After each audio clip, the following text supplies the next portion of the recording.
이 시간 믿는 자에게 구원을 주시는 하나님의 능력이라는 제목으로 말씀 함께 나누겠습니다. 로마서는 바울이 한 번도 방문한 적이 없는 로마 지역에 있는 교회들에게 쓴 편지입니다. 로마서를 잘 이해하기 위해서는 로마 교회가 다른 교회들과는 다른 점이 무엇인지 또 어떠한 상황에 처해 있는지를 아는 것이 필요합니다. 첫 번째로 로마 교회는 바울이나 사도들이 세운 교회가 아닙니다.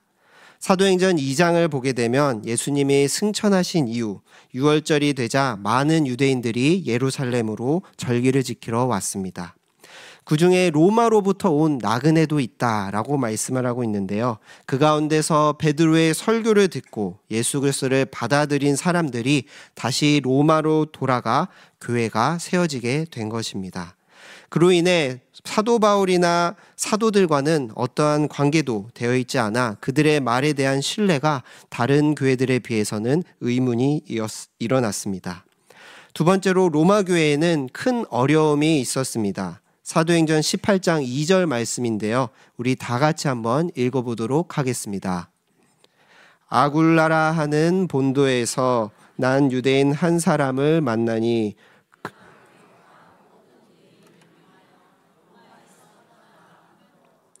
그가 그 안에 브리스길라와 함께 이달리아로부터 새로운지라 바울이 그들에게 가매 글라디오 황제가 로마에 있는 유대인들을 핍박하며 쫓아낸 것입니다. 그로 인해 로마 교회 안에 있던 유대인 그리스도인들도 떠나게 되었습니다. 그리고 시간이 지나 황제가 바뀌자 다시 유대인들이 로마로 돌아오게 된 것입니다. 이 가운데 잘 정착한 이방인 그리스도인들과 다시 돌아온 유대인 그리스도인들 사이에 여러 가지 신앙의 차이로 인해 부딪히는 문제들이 교회 안에 발생했습니다. 이 유대인과 이방인의 신앙의 간극의 차이는 오로지 복음을 어떻게 이해하느냐에서부터 나왔기 때문에 복음이 무엇인지에 대해 아는 것이 가장 중요했습니다. 그로 인해 바울은 이 로마 교회 참된 신앙, 참된 복음을 전하기 위해 이 로마서를 쓴 것입니다. 그래서 로마서에는 이 복음에 대해서 너무나 잘 담겨져 있죠. 그리고 오늘 본문에서는 이 복음이 하나님의 능력이라고 선포합니다. 함께 말씀을 나눌 때 다시 한번 우리를 구원에 이르게 하는 이 하나님의 능력, 복음이 얼마나 귀한지를 되돌아보며 감사할 수 있는 귀한 은혜의 시간이 되기를 주님의 이름으로 축복합니다. 먼저 1장 1절부터 7절까지의 말씀은 바울의 인사를 소개하고 있는데요. 바울은 자기가 세우지 않고 방문한 적도 없는 이 로마 교회에 자신을 소개해야 하기 때문에 다른 서신들과는 다른 매우 격식을 갖추어 자신을 소개하고 있습니다. 그 이유는 이 복음의 특성과 복음에 대한 성도의 자세가 어떠해야 하는지를 보여주기 위함이었습니다. 1장 1절 말씀을 우리 같이 한 목소리로 읽어보도록 하겠습니다. 시작. 예수 그리스도의 종 바울은 사도로 부르심을 받아 하나님의 복음을 위하여 택정함을 입었으니 아멘. 먼저 바울은 자신을 예수 그리스도의 종으로 소개하고 있습니다. 사실 바울은 종과는 전혀 어울리지 않는 지위가 높은 사람입니다.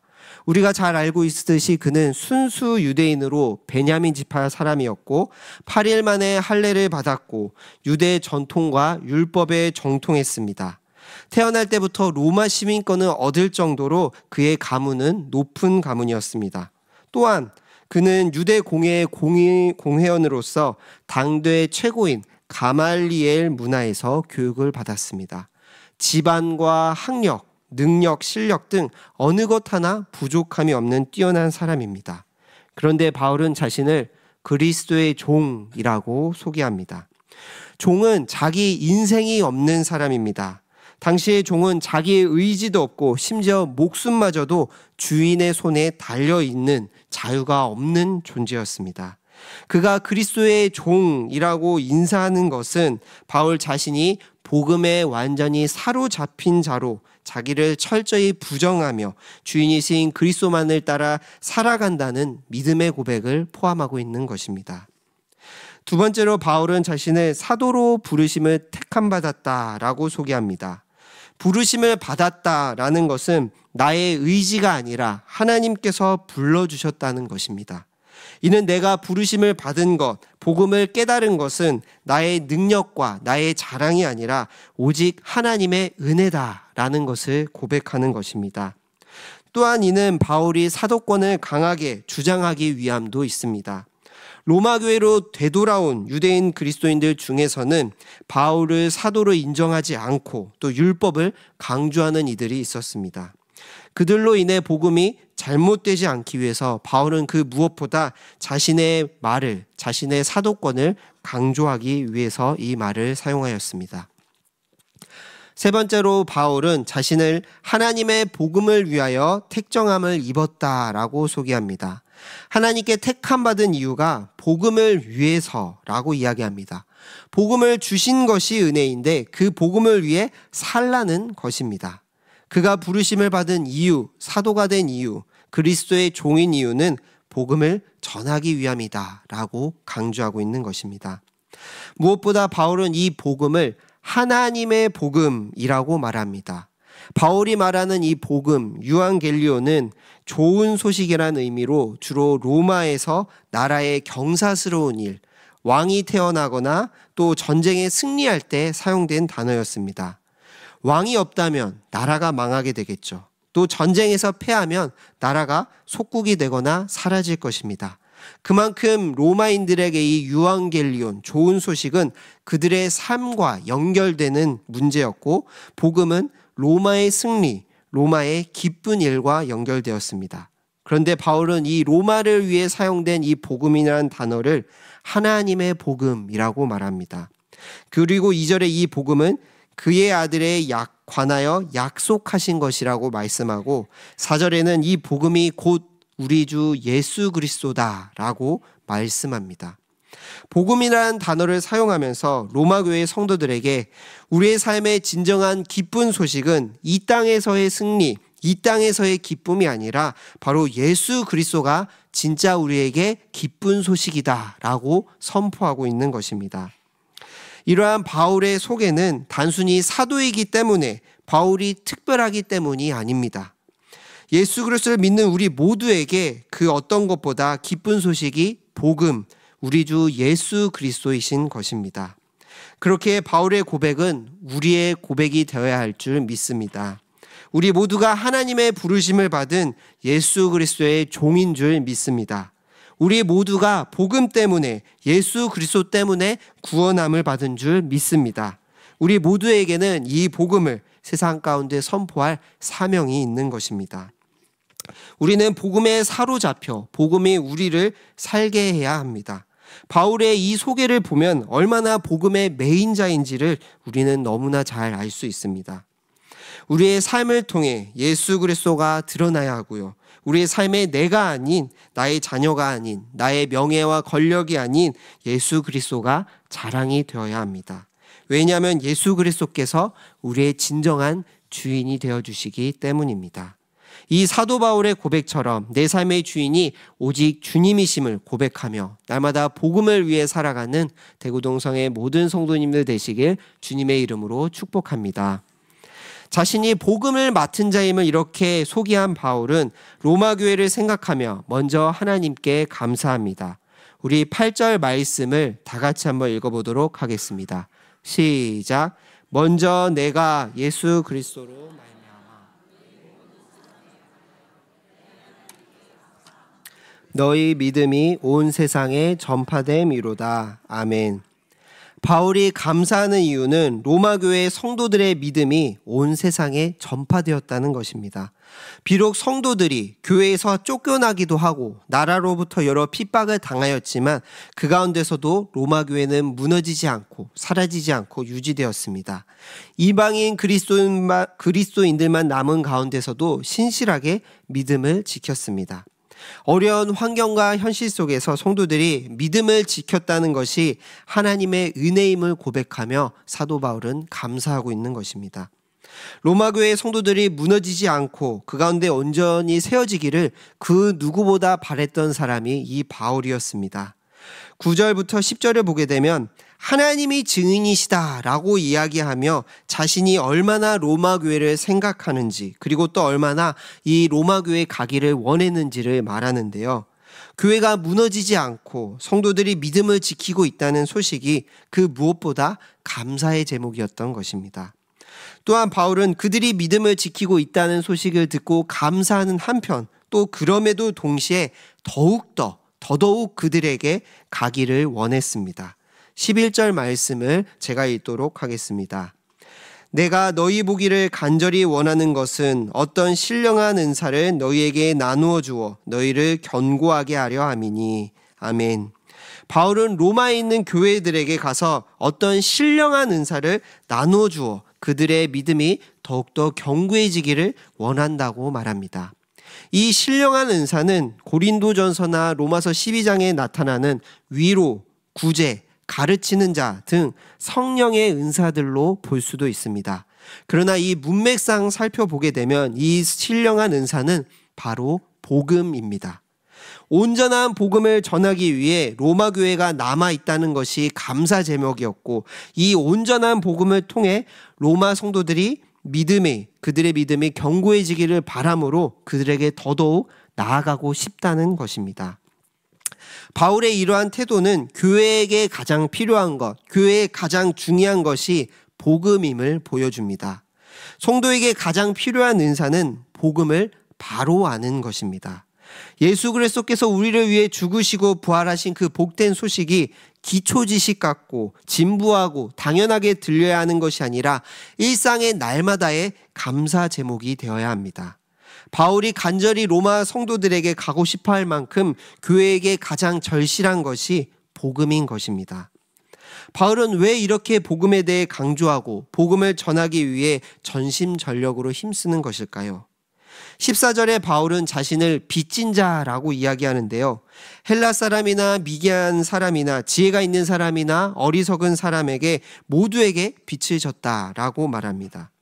이 바울이 진 빚, 그건 과연 무엇일까요? 우리 15절 말씀을 다 같이 함께 읽어보도록 하겠습니다.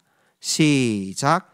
그러므로 나는 할 수 있는 대로 로마에 있는 너희에게도 복음 전하기를 원하노라. 아멘.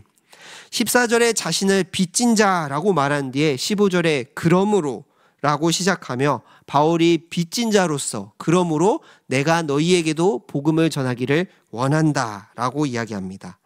왜냐하면 바울 또한 복음에 빚을 졌기 때문입니다.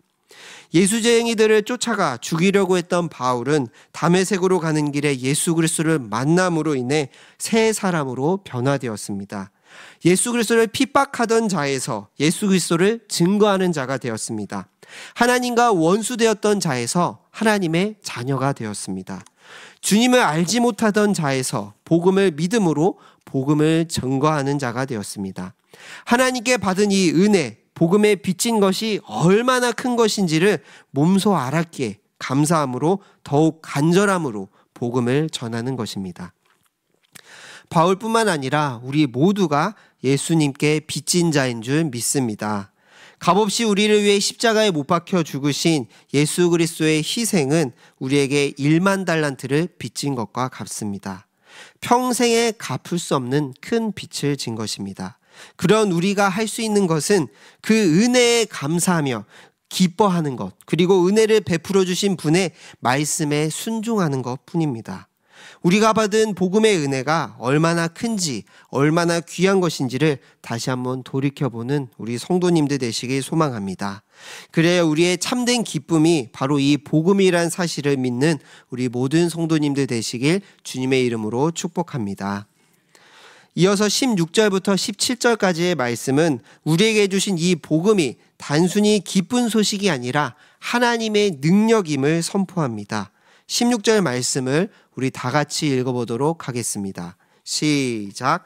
내가 복음을 부끄러워하지 아니하노니 이 복음은 모든 믿는 자에게 구원을 주시는 하나님의 능력이 됨이라.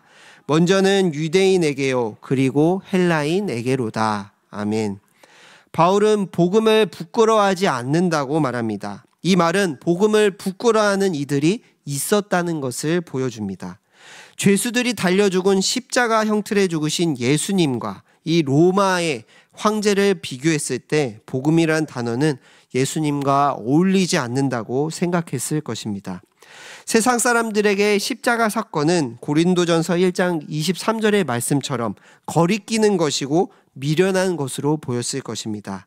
그러나 바울은 부끄러워하지 않고 이 복음을 당당히 전했습니다. 바울이 용기가 있었기 때문에 그렇게 당당하게 복음을 전한 것일까요? 아닙니다. 복음이 하나님의 능력이기 때문입니다.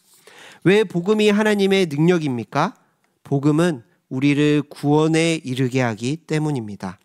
세상의 그 어떤 것들로도 우리를 구원할 수 없습니다. 오직 이 복음을 믿는 자만이 구원을 얻을 수 있습니다.